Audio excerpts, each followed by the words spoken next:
The Golden Jubilee activities are in full swing under the theme Reflect, Celebrate and Inspire. But even as there are many activities carded to unfold during the 50 days countdown, the most anticipated is the costume and float parade.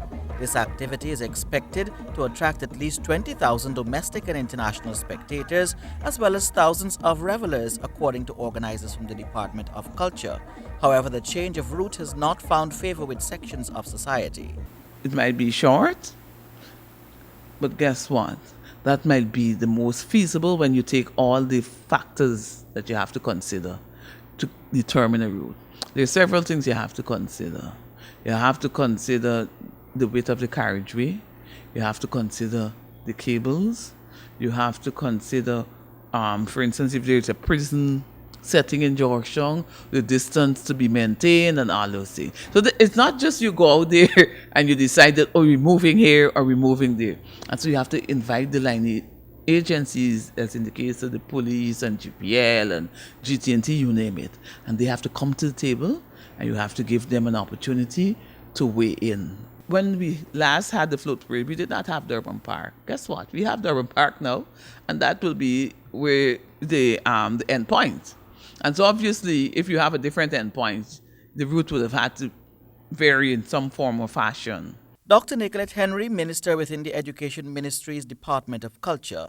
Meanwhile, event coordinator Lennox Canterbury, during an initial stakeholders venue walkthrough at the Durban Park, also sought to address the matters of interest and concern to the public in the lead up to what he believes will be a spectacular and historical showcase of Guyanese creativity. People are concerned about how many people will be able to view and so on, but I think to a large extent the focus here is on this venue, because this here can hold lots of people.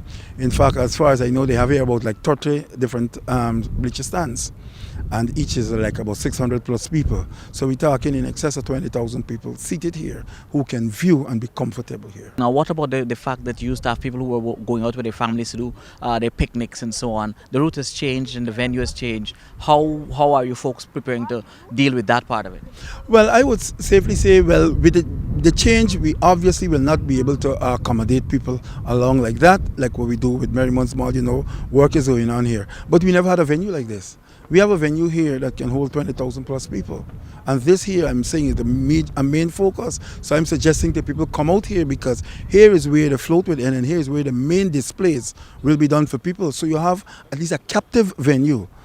Can hold in excess of 20,000 people comfortably seated. The bleachers are there, as you can see, and I'm sure people can enjoy out here too. And more than 50 costumes and floats are scheduled to take to the new, albeit shorter route, representing the 18 government ministries, individuals and private sector, as well as corporate citizens.